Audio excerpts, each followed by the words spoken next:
Magandang umaga sa lahat, tanghali man, hapon ng gabi. Brother Joe, ito ng pananampalataya at katotohanan.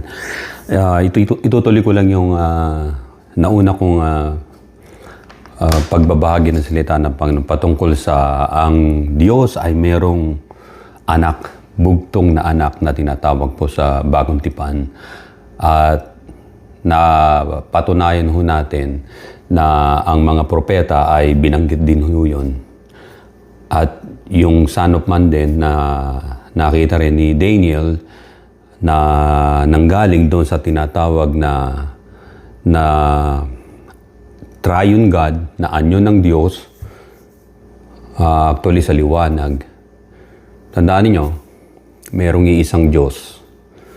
Ang Diyos ay inilhen tulad sa Biblia. Sinabi ng Biblia na ang Diyos ay ilaw, God is light. At kung pag-aralan nyo kahit sa science man, hindi ko sinasabi na ang science ang magtuturo sa iyo patungkol sa Diyos. Hindi. Kundi ang Biblia at sa sinalita ng Panginoon Kristo nung siya'y nagministry sa mundo at yung mga propeta at mga disipulo niya. Sinabi. Pero ang science ay binabakapan niya na patungkol sa mga creation at ito ay ginagamitan nila na tinatawag na observation. Pero in fact, sa Bible ay nakasulat na roon kung paano yung proseso. Nasa Biblia na mismo. Tandaan ninyo, kung ang Diyos ay liwanag, tulad ng halimbawa apoy, may tatlong bahagi yung apoy. Makikita nyo, nag-iisa yan. Merong makikita kayo na yung kulay blue na fire na sa isang... Makikita nyo sa kandila o sa gasera, makikita nyo yung pinaka-inner na yung isang bahagi ng apoy yun. Tapos yung pangalawa, yung parang dilaw, yung pangatlo, yung parang asul na ang kulay. At ganoon din ang, alam natin yung tubig, na isang lang yan, H2O, water, ibig sabihin. Subalit mayroong tatlong tinatawag na phasing yan. Na ang tubig ay makikita nyo saan? Solid, tulad ng yung mga ice, liquid, and then gas. Yung water nga na may volume, pagkatapos gas yung nagdi-dissipate na. So, ganun din yun. At tulad ng sinabi rin ng isang Christian, si Francis of Assisi, na ang isang dahon ay merong tatlong bahagi din yan. Yung pinaka-daluyin ng tubig niya, tapos yung kumukuha ng init ng araw, at yung mga maliliit na parang mga sanga-sanga din ho doon. Mapapag-aralan nyo rin ho yun. At ayun ang tinatawag na doon natin mahilan tulad. So, merong isang Diyos lamang na sinabi rin ng Biblia, maging sa Old Testament, kung nababasa yung Old Testament, na merong iisang Diyos, God is one, isa lamang, tinatawag na Holy One. Pero yung binasa natin sa Book of Luke, sa chapter 1, makikita natin doon na yung Holy One na ipanganganak ng babae na tinatawag na Mary ay papangalanang Jesus. Jesus, sapagkat siya magliligtas sa mga tao, sa mga kasalanan nila. Sa Psalms chapter 2 verse 12, pakinggan nyo ito. Ang sabi ng Psalms chapter 2 verse 12, sa Proverbs chapter 30 verse 4 na binanggit natin noon, nung nakaraan, ay mayroong mga sinabi roon na mayroong anak ang Diyos. At makikita natin, nung magkatawang tao siya, yung sinasabing anak ng Diyos, dahil narinig nga ni King David, yung mga persona sa langit na nag-uusap, today, ang sabi ngayon, ikaw ay aking anak. Nagdeklara sila kasi ililigtas nila yung tao, yung mga tao mula sa kasalanan. Isa doon sa tatlong persona ay siya lamang yung nagkatawang tao at tinawag na Jesucristo. Pwede bang ang nag-iisang Diyos ay magpahayag sa tatlong persona niya? Pwede. Parang ikaw. Halimbawa, parang ako. Ganito yan. Example ko, sarili ko. I'm not God. I'm just putting myself like example. Ang Diyos, tinawag na mga Hebrew people na kanilang ama at tumugon ng Diyos. Kinilala nila na ang Diyos ay kanilang ama. Makikita niyo yun sa Old Testament, maging sa Book of Exodus, Deuteronomy. Kaya binasbasan sila ng Diyos. So ang Diyos, ang pagkakilala ng mga Hebrew people ay ang Diyos ang nagsilang sa kanila, naglabas sa kanila sa Egypt at tinawag nila na ang Diyos ay kanilang ama. Tinanggap naman ng Diyos yun. Yung kanilang pagsasabi na ang Diyos, ang aming ama. Bago tayo dumating doon, hahanapin ko yon. Ito muna sa Psalms chapter 2 verse 12.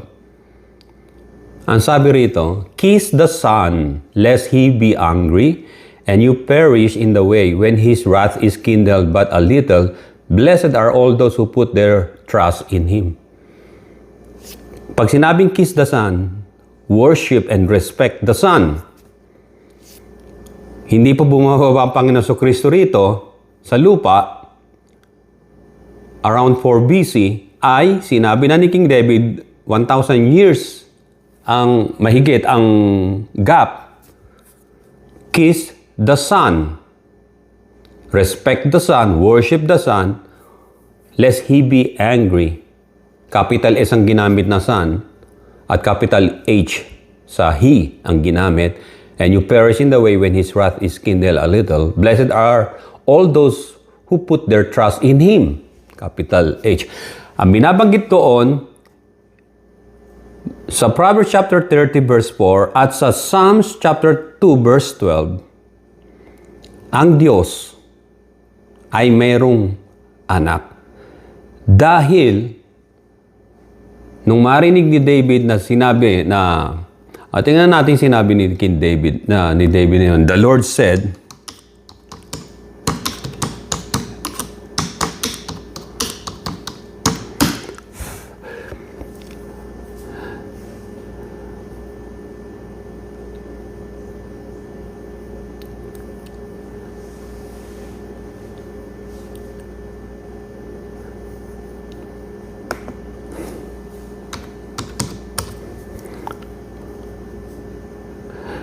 eto, sa Aklat ng Mga Awit 110 verse 1, sinabi ni Yahweh sa aking Panginoon, so sinabi ni Yahweh sa aking Panginoon, capital letter P ang Panginoon, sinabi ni Yahweh, the Lord said to my Lord, maupo ka sa kanan ko hanggang sa lubusan kong mapasuko sa iyong sa iyo ang mga kaaway mo.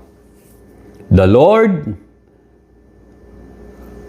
another person, the Lord said to my Lord, and then another person, maupo ka, sit at my right hand. Ang kinakausap ng isang Lord ay yung isang Lord na uupo dun sa kanan niya. At alam natin na si Jesus Christ yun, na umupo sa kanan ng Diyos. Mababasa natin sa Book of Revelation. Makikita rin natin sa Biblia na basahin ko rin dito.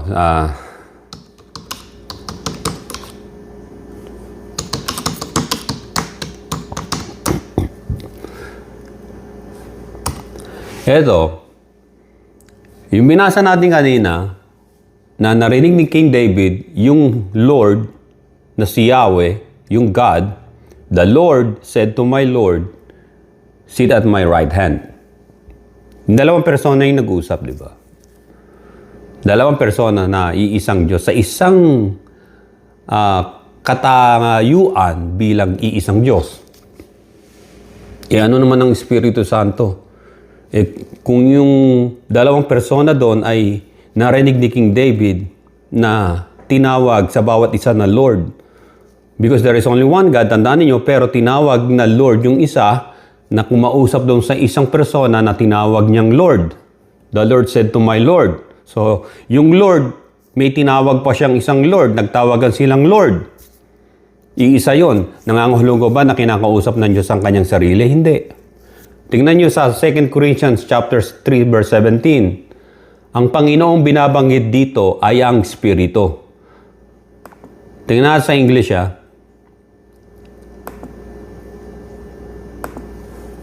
Ang sabi, the Lord now, 2 Corinthians chapter 3 verse 17, now the Lord is the Spirit. So yung Espiritu Santo, the Holy Spirit, also Lord. Ngayon, bilangin natin sa taas ng ating matematika, di ba? Yung narinig ni King David na Lord, dalawang Lord yung nag-usap. The Lord said to my Lord.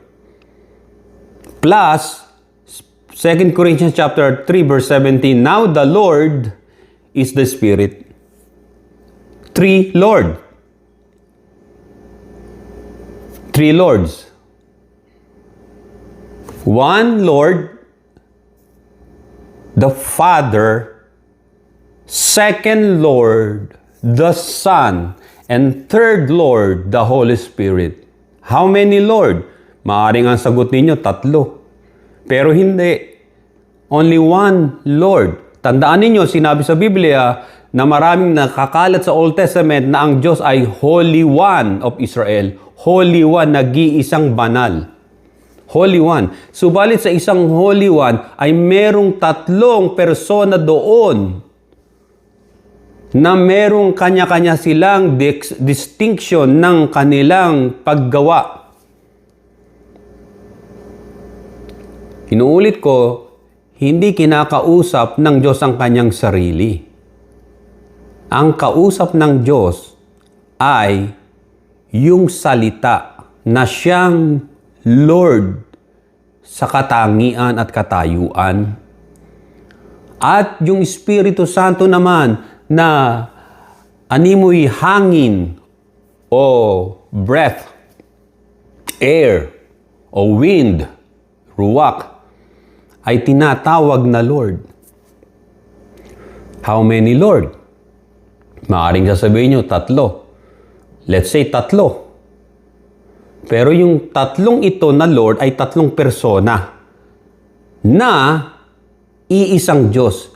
Ngayon, example kong sarili ko. I can act like I am 3 person. Kapag halimbawa, meron akong nakitang matandang lalaking tumatawid sa krasada, hindi makatawid. Lalapitan ko, tutulungan ko. Magalang ko siyang aalokin ng tulong sa pagtawid. I will act like I am His son. I'm not gonna act like ako yung tatay niya o matanda. Mag-a-adjust ako, I will act like a son to Him. That's the first person of me. Yung isang persona ko yun, na nasa isang katawan kong ito. Pangalawa, kapag may nakita akong isang bata, yung bata na yun, nakita ko na siya ay nagugutom o nakadapa, nadapa, tutulungan ko siya. I will act not like a son to him, but as a father to that boy. Kung dadaling ko sa ospital, dadaling ko siya. Meron na akong ginawang ganun. Sumemplang sa basketball, basag yung kanyang noo rito, dinala ko sa ospital. Mas bata naman sa akin yun. Ginastosan pa nga namin eh. Ako nagbayad ng 500 pesos sa ospital. Wala. Alang naman umuwi yung bata na naglalaro ng basketball. Mga magulang niya sa isang, kilala ko naman, sa malayo pa. So, dinala ko siya sa ospital. I can act like a father to a child. Kahit hindi ko siya anak, either adopted, not biological. More than that, I can act like a father kung sarili kong anak. So makikita natin, nagbago. Nagkaroon ako ng shift again. Nag-shifting ako from son, and then I acted like a father to a boy. That's the second person of me. That's the second me. And then, kung ako ay nakakita ng kulang sa informasyon, halimbawa, mas matanda sa akin at mas bata sa akin, tinuruan ko sila kung paano gawin, halimbawa, kung paano magbukas ng cellphone at kung paano hanapin yung website, I acted as a teacher to them. Not as a son, not as a father, but as a teacher. Diba? Sapagkat ang Holy Spirit, siya ay teacher. Nagtuturo sa atin. So, nag-shifted na naman ako sa another person, but the same me. So, I can be a son, I act like a son, and I can be a father and I act like a father. And I can be a teacher as I act like as a teacher. Pero iisa lang ako doon, si Brother Joe yun. Pwede akong maging anak. At pwede akong maging ama. At pwede akong maging guro o teacher. Tagapagturo, yung tulad ng gawain ng Holy Spirit. But the same person, yung na yun, yung katauhan na yun, halimbawa ako yun ang tinatawag na triune God. Sa iisang pagka-Diyos, nagagawa ng iisang Diyos ang tatlong magkakaibang gawain. Because God is eternal. God can be in one particular place and He can also be in one place because God is omnipresent. At naunawaan ng isang persona, the Father, ang iniisip ng Holy Spirit because God is omniscient. At kayang gumawa ng himala ng another person na tinatawag na God the Son, at nalalaman din ng God the Father at ng God the Holy Spirit yung ginagawa ng God the Son na miracle because yung tatlong personang ito ay omnipotent, all-powerful God. Sa tatlong ito na nasa langit na nag-uusap, dahil nga ililigtas nila ang mga tao sa mundo sa kanilang kasalanan, yung word na tinatawag na Son na binabanggit dito sa Biblia, sa binasa natin, ang sabi rito sa 22 ng book of tingnan natin dito.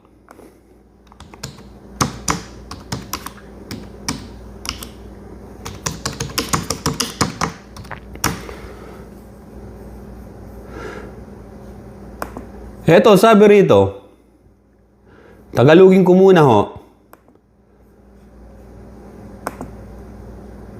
Sabi ng 22 verse 12, Book of Psalms o awit, yumukod kayo magparangal, baka magalit siya, bigla kayong parusahan, mapalad ang taong ang Diyos ang kanlungan.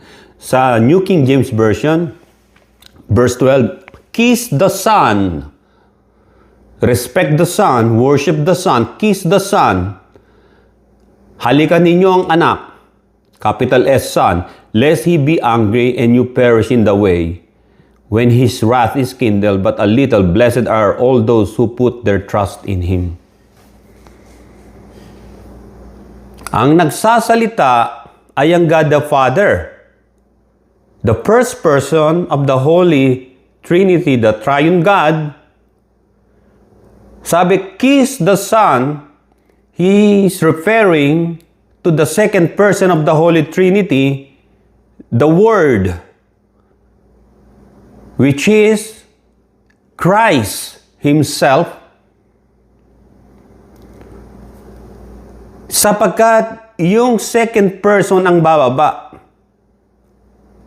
not the Father, because the Father, He acted as a sender, and He sent the second person, the Son, the Word of God, Jesus Christ, yung Logos. At yung Holy Spirit, God the Holy Spirit, siya ang nagdala kay Jesus Christ sa sinapupunan ni Mary. Sapagkat man o humans, yung mga women ng earth, obviously, hindi nila pwedeng isilang ang Diyos as immortal and invisible. And kaya sinabi ng Biblia, the Word became flesh and dwelt among us. Noong dinala ng Holy Spirit sa sinapupunan ni Mary ang salita at doon nagkatawang tao sa sinapupunan niya. Makikita ninyo yung gawa ng tatlong persona, yung tatlong persona na yung Father, Son, and the Holy Spirit ay iisang Diyos. Ito, halimbawa, ang iisang Diyos. Nagpahayag siya, bumaba siya sa level na kung sa maunawaan ng mga tao na siya ay tatlong persona. Just like that, tatlong persona. Kaya yung napako sa krus ng Kalbaryo ay, yung ipinako doon, ay ang physical body ng Holy One na nagkatawang tao.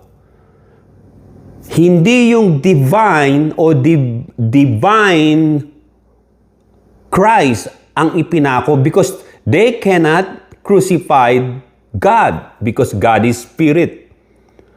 Ang kinrucify ng mga tao, ng mga Romans, ay yung body ng Son of God na nagkatawang tao na pinangalan ng Jesus. Jesus of Nazareth. Kaya makikita ninyo, sino ang pumatay kay Jesus Christ? Not the devil, dahil hindi niya kaya, wala siyang karapatan na patayin ng ating Panginoong Kristo. Pinatatalon nga siya sa, building. If you are the Son of God, throw yourself down. Kasi hindi niya pwedeng itulak ang Panginoon. Makikita ninyo yung mga Hudyo, di ba? Inuusig ang Panginoon nung sinabi ng Panginoon na I and the Father are one. Di ba? Kinuha siya, kinaladkad siya papunta sa bangin. Hindi nila naitulak ang Panginoon. Alam niyo kung bakit? Ano nangyari? Nawala siya sa paningin nila. Nakita na lang siya doon sa loob ng templo, di ba? Lumabas sa may wall.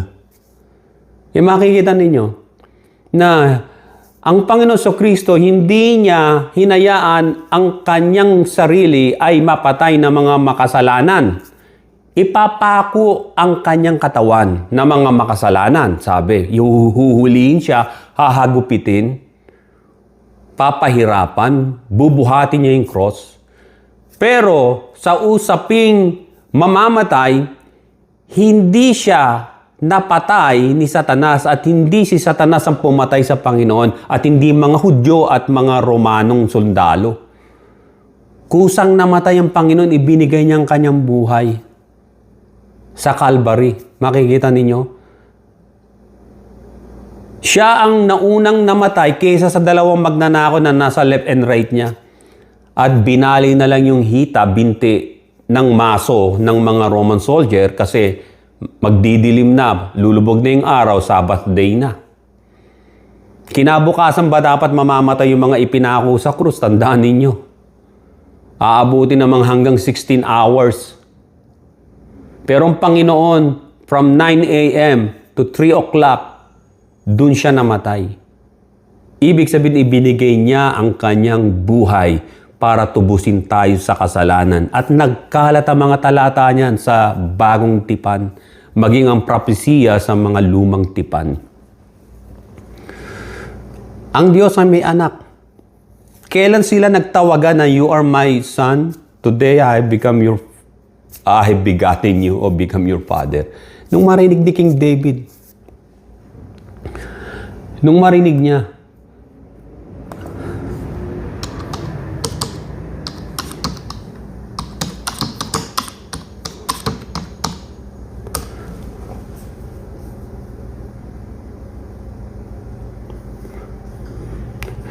tingnan natin dito.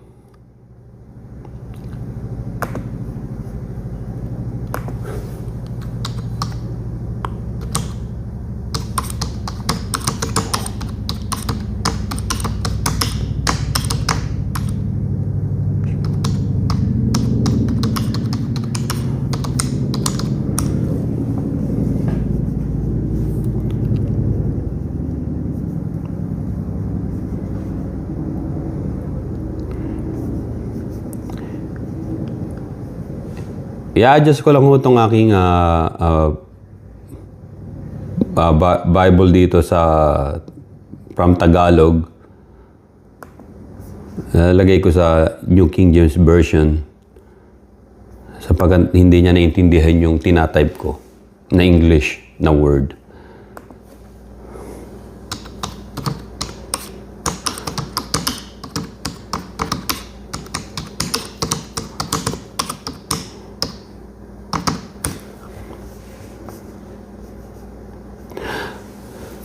Psalms chapter 2 verse 7.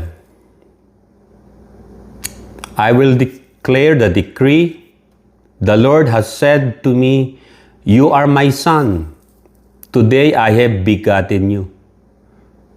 Sa Psalms chapter 2 verse 7, nung marinig ni King David, pinarinig sa kanya, hindi siya umakyat sa langit, but his spirit, dinala siya ng Espiritu Santo ng Diyos doon sa tinatawag na lugar ng langit, at narinig niya. I will declare the decree. This is the decree of the Holy One. The Lord has said to me, you are my son, today I have begotten you. Nag-usap yung dalawang persona, the Father and the Word.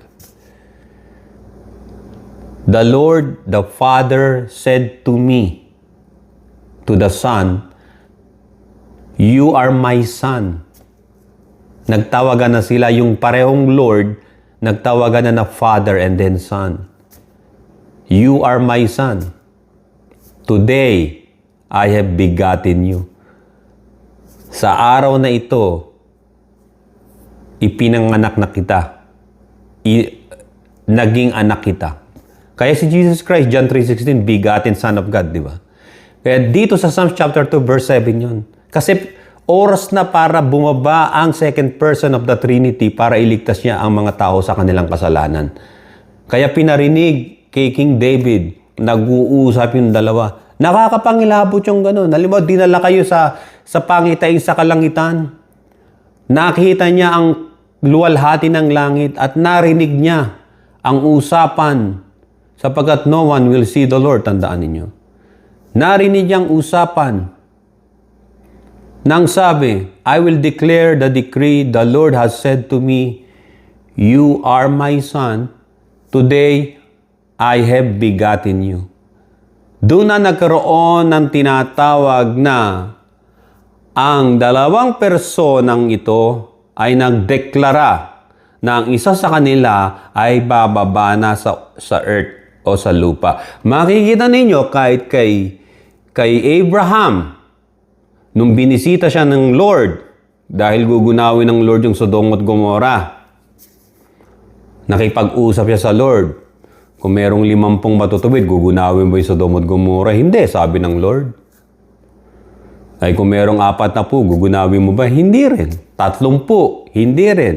20, hindi rin. 10, hindi rin dahil sa 10. Ilan lang yung matutuwid doon. Yung dalawang anghel ay naglakad patungo doon sa Sodom at Gomorrah. Samantalang ang Panginoon ay nag-stay at si Abraham ay nasa bandang likuran ng Diyos. At then nakita niya na ang Diyos na nasa lupa sent sulfur and fire from the Lord out of heaven. Yung Lord na nasa lupa, nag-command sa Lord of heaven na bagsakan ng apoy ang Sodom at Gomorrah. Makikita nyo, dalawang Lord yun. Lord na nasa earth, yung kausap ni Abraham, at yung Lord na nasa heaven. Alam na natin yon kung sino yung dalawa na yon. Yung nasa heaven, the Father, and yung nasa earth na kausap ni Abraham na Lord, the Son. Why? Malinaw na ang Diyos ay merong tatlong persona. Kung ang Ama ay tinatawag na Lord, the Father, Lord Father, at yung second person na si Jesus Christ na Lord the Son, at yung Holy Spirit na Lord the Holy Spirit, ay tatlong personang iisang Diyos lang. Ay napakatandaan ninyo. Siya'y nagpahayag sa tatlo. Isang Diyos lang yung tatlong persona na yon. Kaya hindi niya pwedeng tanggapin lang yung Ama. Dahil yung Ama ang nag-sent kay Jesus Christ sa earth para maligtas tayo.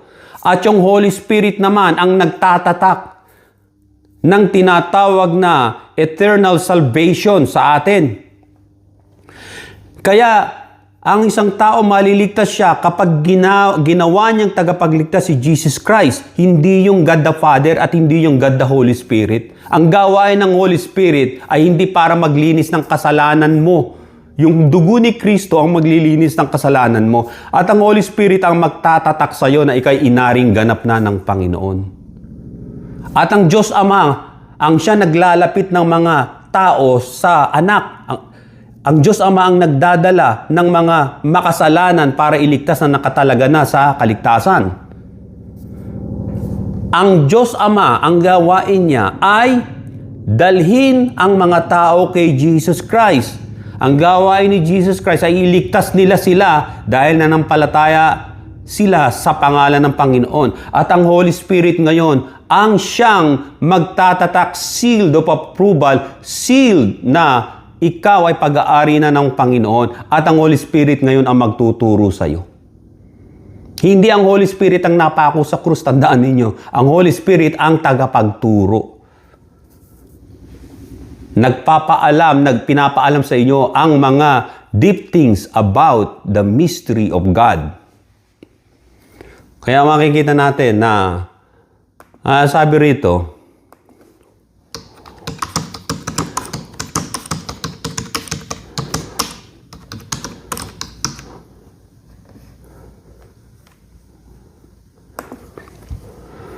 eto, 1 John 5:7. For there are three that bear witness in heaven. Meron tatlo na sumasaksi na nasa langit. For there are three that bear witness in heaven. Pag sinabing bear witness in heaven, ay nagpatotoo. Tatlo yung nagpatotoo. Ano yung tatlo na nagpatotoo sa langit at hanggang sa lupa sa mga tao? The Father, the Word, and the Holy Spirit. And these three are one. Hindi tatlo. Tandaan nyo, yung three ay iisa. The Father, the Word, and the Holy Spirit are three persons, but one God. Kaya makikita natin ang tinatawag na process of salvation and the eternity ay dahil sa witness ng tatlong witness na nasa langit, na ang nasa langit ay tatlong persona na siyang Father, Word, and the Holy Spirit. And these three are, three ba? One. Ang sabi ni Apostle John. And these three are one. dahil na-beheld nila ang glory ni Jesus Christ. Ang teaching ni John at ng mga alagad ay teaching na galing kay Jesus Christ. Tandaan ninyo. Siya ang nagturo. Hindi nila inimbento ito. Ito itinuro ng Panginoon sa kanila while kasama nila ang Panginoon sa pagmiministry. So there are three that bear records in heaven. Hindi mababago ng sino mang religion yan o tao. Yung sinasabi nila ay dito ako sa Ama sapagat siya yung mas mataas. Hindi totoo yun. Ang Ama at ang Anak at ang Espiritu Santo ay iisang Diyos. 3 persona. Ang nilalapitan sa 3 persona ay hindi ang Ama, hindi ang Espiritu Santo, kundi ang tagapagligtas, ang Mesaya na si Jesus Christ. At yung 2 persona ang magpapatotoo na ikaw ay sinagip at iniligtas na ni Jesus Christ. Sapagkat sinabi ni Jesus Christ, kung saan naroroon ang Ama, ay doroon ako at doroon din kayo. At sa pamamagitan ng Espiritu Santo, tandaan ninyo, ay tayo ay nagkakaroon ng karapatan tumawag sa Diyos na Abba Father because of the Holy Spirit. So mga kapatid, malinaw, maging sa Old Testament, na ang God the Son, the second person of the Godhead, of the Holy Trinity, o yung tinatawag na the Triune God, the immortal, invisible, Almighty God, na Holy One, ay nagpahayag sa 3 bilang Ama sa mga Hudyo, Israelites, sa mga Hebrew people, at pangalawa, si Jesus Christ nagpahayag bilang High Priest, Son of God, tagapagligtas natin, at sa sacrificial lamb.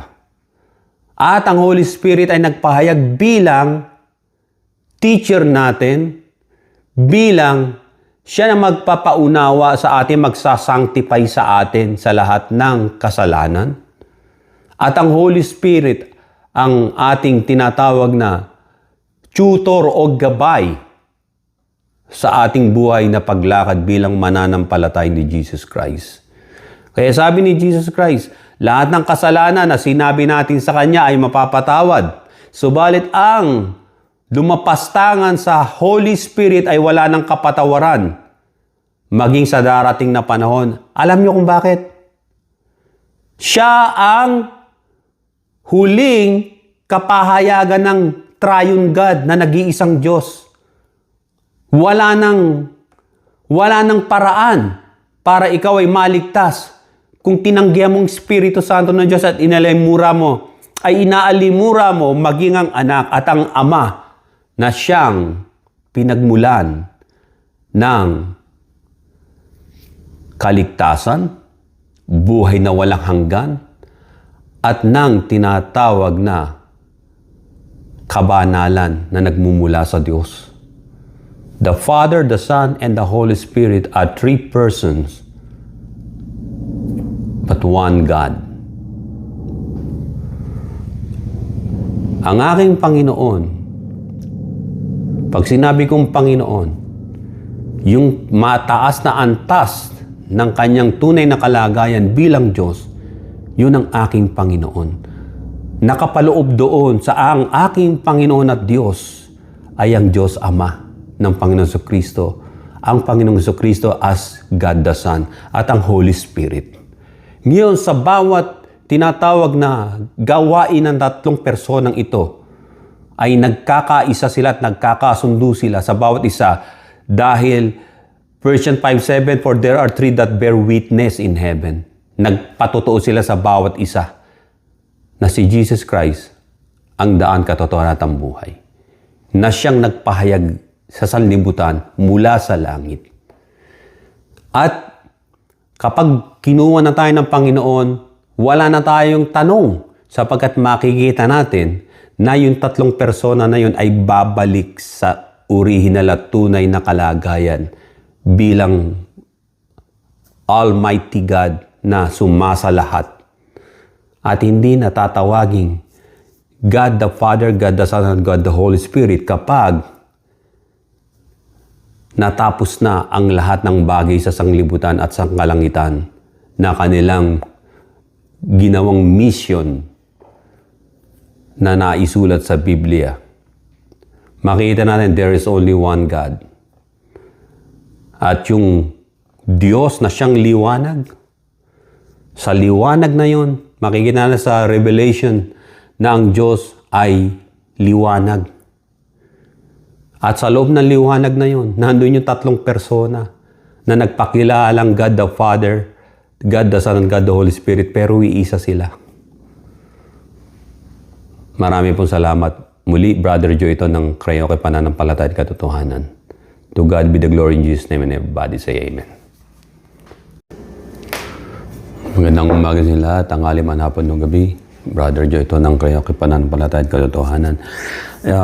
Itutuloy ko lang yung nauna kong pagbabahagi ng salita ng Panginoon patungkol sa ang Diyos ay merong anak, bugtong na anak na tinatawag po sa Bagong Tipan. At napatunayan ho natin na ang mga propeta ay binanggit din ho yun. At yung Son of Man din na nakita rin ni Daniel na nanggaling doon sa tinatawag na triune God, na anyo ng Diyos, actually sa liwanag. Tandaan niyo, merong iisang Diyos. Ang Diyos ay inilhen tulad sa Biblia. Sinabi ng Biblia na ang Diyos ay ilaw, God is light. At kung pag-aralan nyo kahit sa science man, hindi ko sinasabi na ang science ang magtuturo sa iyo patungkol sa Diyos. Hindi. Kundi ang Biblia at sa sinalita ng Panginoon Kristo nung siya'y nagministry sa mundo at yung mga propeta at mga disipulo niya. Sinabi. Pero ang science ay binabakapan niya na patungkol sa mga creation at ito ay ginagamitan nila na tinatawag na observation. Pero in fact, sa Bible ay nakasulat na ron kung paano yung proseso. Nasa Biblia na mismo. Tandaan ninyo, kung ang Diyos ay liwanag, tulad ng halimbawa apoy, may tatlong bahagi yung apoy, makikita nyo, nag-iisa yan. Merong makikita kayo na yung kulay blue na fire na sa isang, makikita nyo sa kandila o sa gasera, makikita nyo yung pinaka-inner na yung isang bahagi ng apoy yun, tapos yung pangalawa, yung parang dilaw, yung pangatlo, yung parang asul na ang kulay. At ganoon din ang, alam natin yung tubig, na isang lang yan, H2O, water, ibig sabihin. Subalit mayroong tatlong tinatawag na phasing yan. Na ang tubig ay makikita nyo saan? Solid, tulad ng yung mga ice, liquid, and then gas. Yung water nga na may volume, pagkatapos gas yung nagdi-dissipate na. So, ganun din yun. At tulad ng sinabi rin ng isang Christian, si Francis of Assisi, na ang dahon ay isang dahon ay merong tatlong bahagi din yan. Yung pinaka-daluyin ng tubig niya, tapos yung kumukuha ng init ng araw, at yung mga maliliit na parang mga sanga-sanga din ho doon. Mapapag-aralan nyo rin ho yun. At ayun ang tinatawag na doon natin mahilan tulad. So, merong iisang Diyos lamang na sinabi rin ng Biblia, maging sa Old Testament, kung nababasa yung Old Testament, na merong iisang Diyos, God is one, isa lamang, tinatawag na Holy One. Pero yung binasa natin sa Book of Luke, sa chapter 1, makikita natin doon na yung Holy One na ipanganganak ng babae na tinatawag na Mary ay papangalanang Jesus. Jesus, sapagkat siya magliligtas sa mga tao, sa mga kasalanan nila. Sa Psalms chapter 2 verse 12, pakinggan nyo ito. Ang sabi ng Psalms chapter 2 verse 12, Sa Proverbs chapter 30 verse 4 na binanggit natin noon, nung nakaraan, ay mayroong mga sinabi roon na mayroong anak ang Diyos. At makikita natin, nung magkatawang tao siya, yung sinasabing anak ng Diyos, dahil narinig nga ni King David, yung mga persona sa langit na nag-uusap, today, sabi ngayon, ikaw ay aking anak. Nagdeklara sila kasi ililigtas nila yung tao, yung mga tao mula sa kasalanan. Isa doon sa tatlong persona ay siya lamang yung nagkatawang tao at tinawag na Hesukristo. Pwede bang ang nag-iisang Diyos ay magpahayag sa tatlong persona niya? Pwede. Parang ikaw. Halimbawa, parang ako. Ganito yan. Example ko, sarili ko. I'm not God. I'm just putting myself like example. Ang Diyos, tinawag na mga Hebrew people na kanilang ama at tumugon ng Diyos. Kinilala nila na ang Diyos ay kanilang ama. Makikita niyo yun sa Old Testament, maging sa Book of Exodus, Deuteronomy. Kaya binasbasan sila ng Diyos. So ang Diyos, ang pagkakilala ng mga Hebrew people ay ang Diyos ang nagsilang sa kanila, naglabas sa kanila sa Egypt at tinawag nila na ang Diyos ay kanilang ama. Tinanggap naman ng Diyos yun. Yung kanilang pagsasabi na ang Diyos ang aming ama. Bago tayo dumating doon, hahanapin ko yon. Ito muna sa Psalms chapter 2 verse 12. Ang sabi rito, kiss the Son, lest he be angry, and you perish in the way when his wrath is kindled but a little. Blessed are all those who put their trust in Him. Pag sinabing kiss the Son, worship and respect the Son.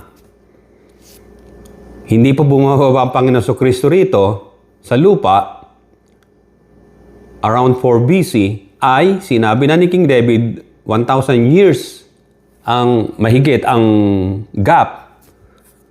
Kiss the Son. Respect the Son, worship the Son, lest He be angry. Capital S ang ginamit na Son, at capital H sa He ang ginamit. And you perish in the way when His wrath is kindled a little. Blessed are all those who put their trust in Him. Capital H. Ang binabanggit doon,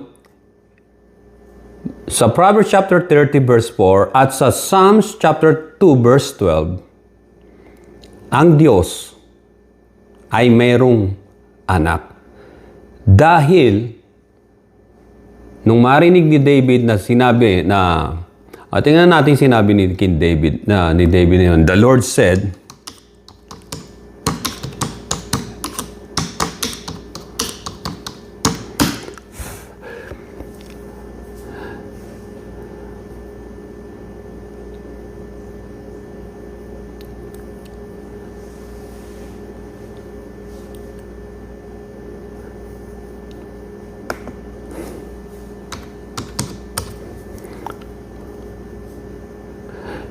eto, sa Aklat ng Mga Awit 110 verse 1, sinabi ni Yahweh sa aking Panginoon, so sinabi ni Yahweh sa aking Panginoon, capital letter P ang Panginoon, sinabi ni Yahweh, the Lord said to my Lord, maupo ka sa kanan ko hanggang sa lubusan kong mapasuko sa iyong sa iyo ang mga kaaway mo. The Lord,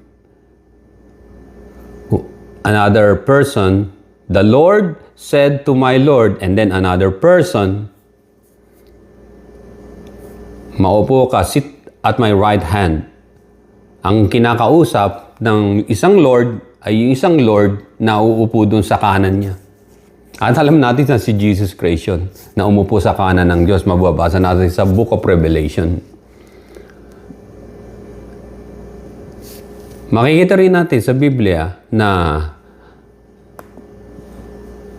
basahin ko rin dito.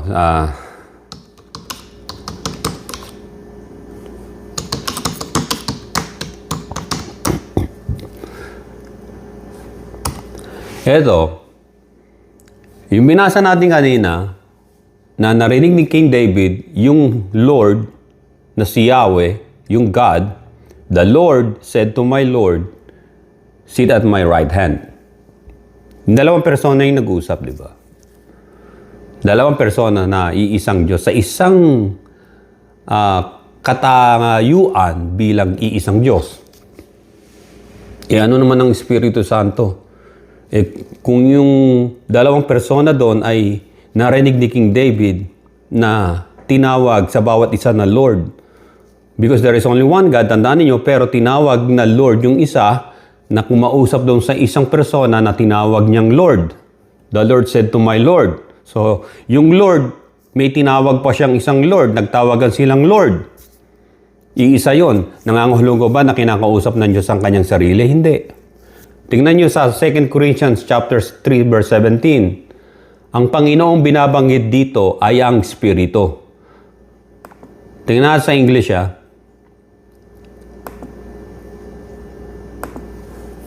Ang sabi, the Lord now, 2 Corinthians chapter 3 verse 17, now the Lord is the Spirit. So yung Espiritu Santo, the Holy Spirit, also Lord. Ngayon, bilangin natin sa taas ng ating matematika, di ba? Yung narinig ni King David na Lord, dalawang Lord yung nag-usap. The Lord said to my Lord. Plus, 2 Corinthians chapter 3 verse 17, now the Lord is the Spirit. 3 Lord. 3 Lords. 1 Lord,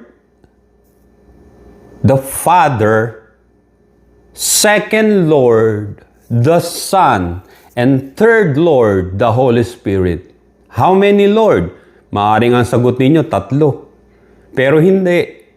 Only 1 Lord. Tandaan ninyo, sinabi sa Biblia na maraming nakakalat sa Old Testament na ang Diyos ay Holy One of Israel. Holy One, nag-iisang banal. Holy One. Subalit sa isang Holy One ay merong 3 persona doon na merong kanya-kanya silang distinction ng kanilang paggawa.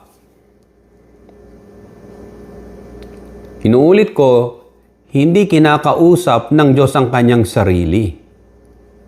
Ang kausap ng Diyos ay yung salita na siyang Lord sa katangian at katayuan.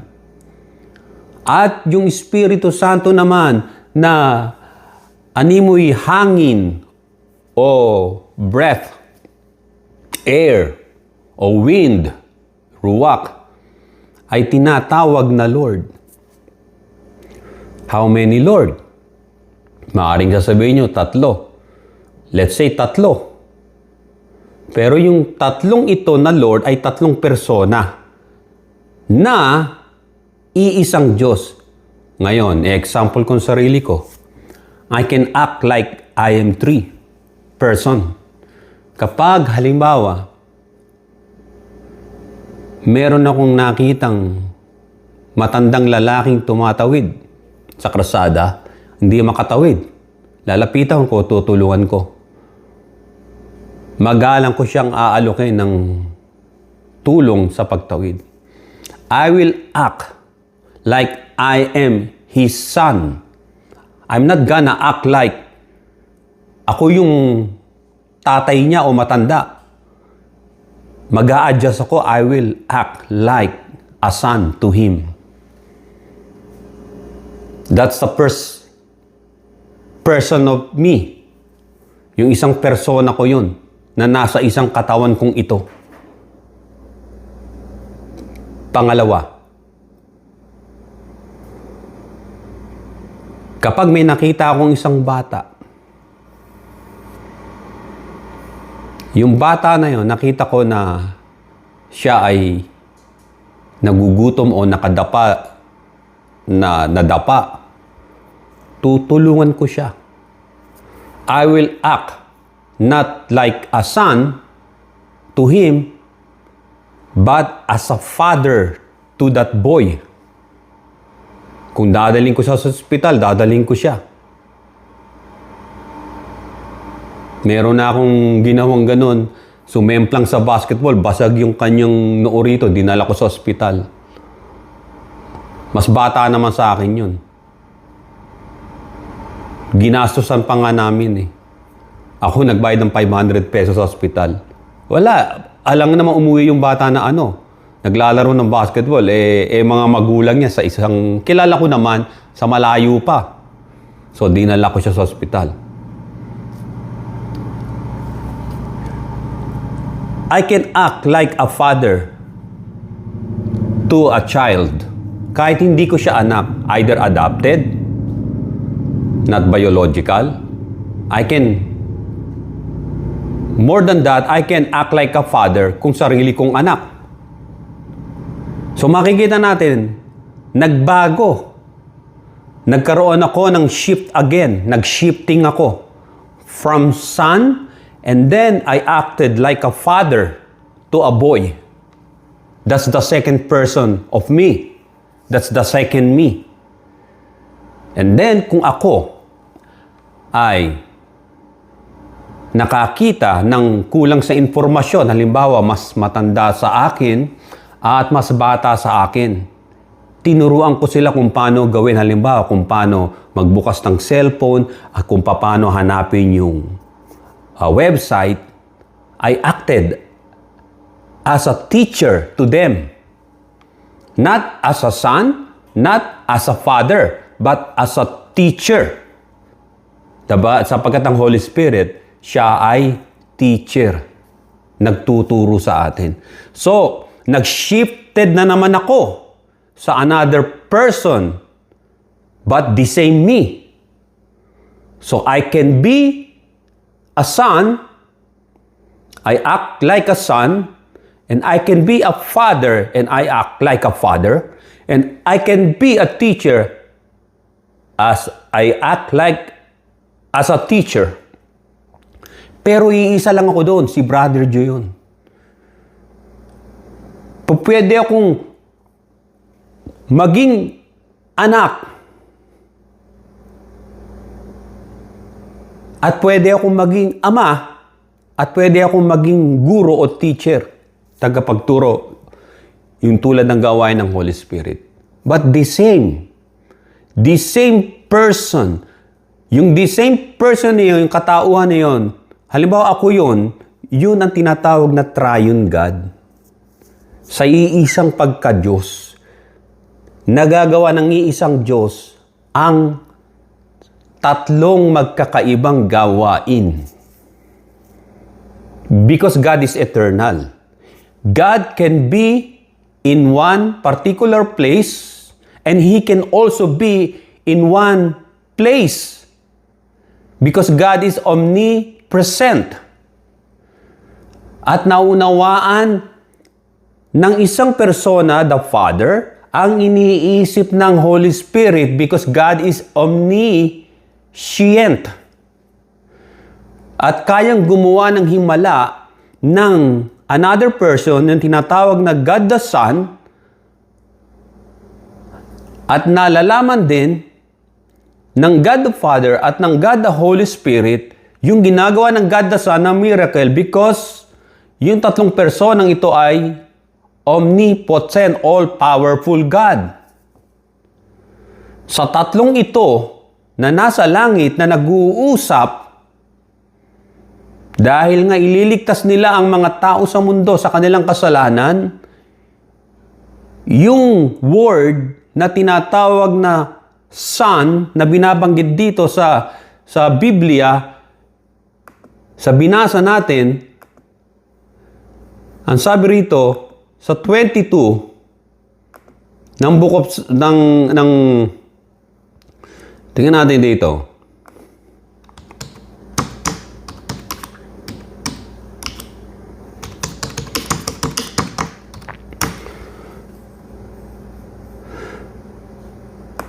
Eto, sabi rito, Tagalogin ko muna ho.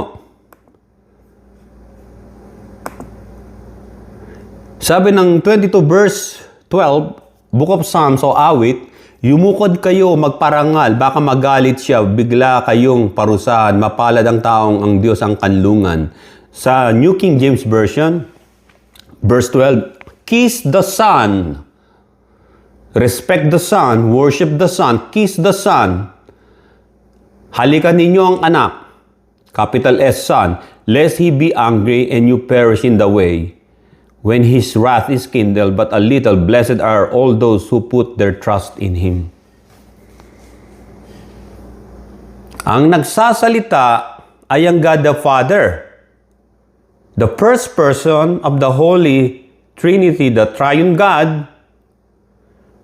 Sabi, kiss the Son, he is referring to the second person of the Holy Trinity, the Word,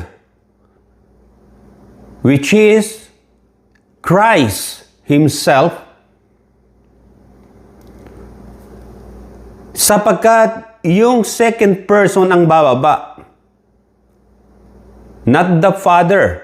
Because the Father, He acted as a sender. And He sent the second person, the Son, the Word of God, Jesus Christ, yung Logos. At yung Holy Spirit, God the Holy Spirit, siya ang nagdala kay Jesus Christ sa sinapupunan ni Mary. Sapagkat man o humans, yung mga women ng earth, obviously, hindi nila pwedeng isilang ang Diyos as immortal and invisible. And kaya sinabi ng Biblia, the Word became flesh and dwelt among us. Noong dinala ng Holy Spirit sa sinapupunan ni Mary ang salita at doon nagkatawang tao sa sinapupunan niya. Makikita ninyo yung gawa ng tatlong persona, yung tatlong persona na yung Father, Son, and the Holy Spirit ay iisang Diyos. Ito, halimbawa, ang iisang Diyos. Nagpahayag siya, bumaba siya sa level na kung sa maunawaan ng mga tao na siya ay tatlong persona. Just like that, tatlong persona. Kaya yung napako sa krus ng Kalbaryo ay, yung ipinako doon, ay ang physical body ng Holy One na nagkatawang tao.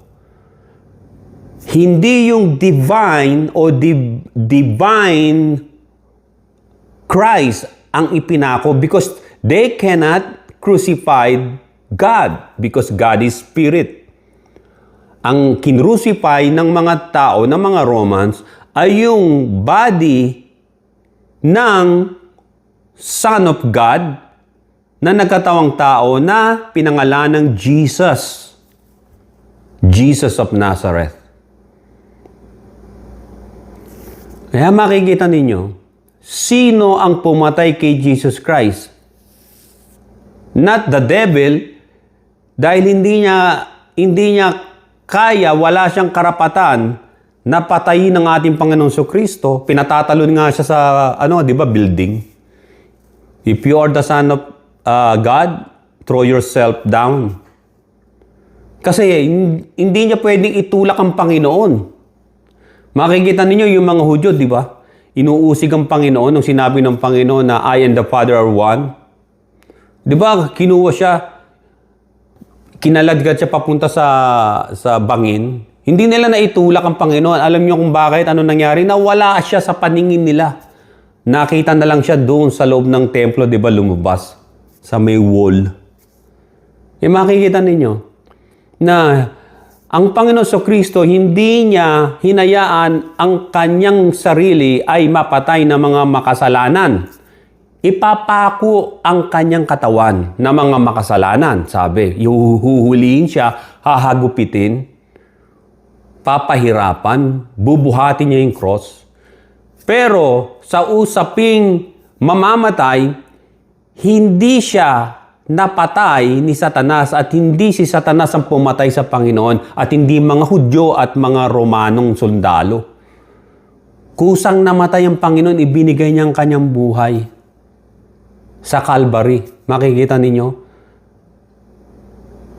Siya ang naunang namatay kaysa sa dalawang magnanakaw na nasa left and right niya. At binali na lang yung hita, binti ng maso ng mga Roman soldier kasi magdidilim na, lulubog na yung araw, Sabbath day na. Kinabukasan ba dapat mamamatay yung mga ipinako sa krus? Tandaan ninyo. Aabuti namang hanggang 16 hours. Pero ang Panginoon, from 9 a.m. to 3 o'clock, dun siya namatay. Ibig sabihin, ibinigay niya ang kanyang buhay para tubusin tayo sa kasalanan. At nagkalat ang mga talata niyan sa bagong tipan, maging ang propesiya sa mga lumang tipan. Ang Diyos ay may anak. Kailan sila nagtawagan na, "You are my son, today I have begotten you," o become your father?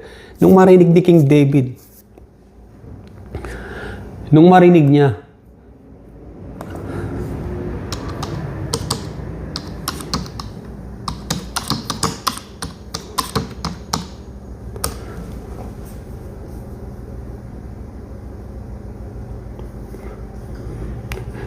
tingnan natin dito.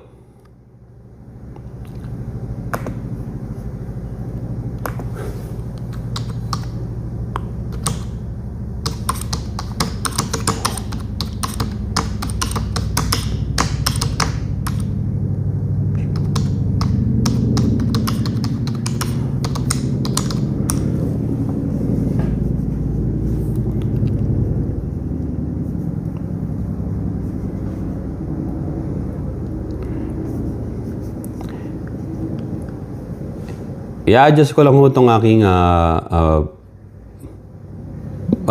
Bible dito from Tagalog.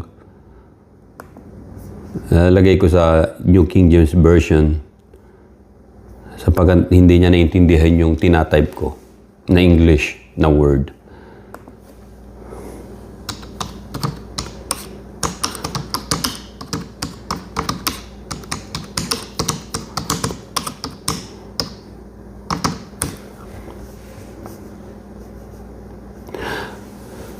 Psalms chapter 2 verse 7.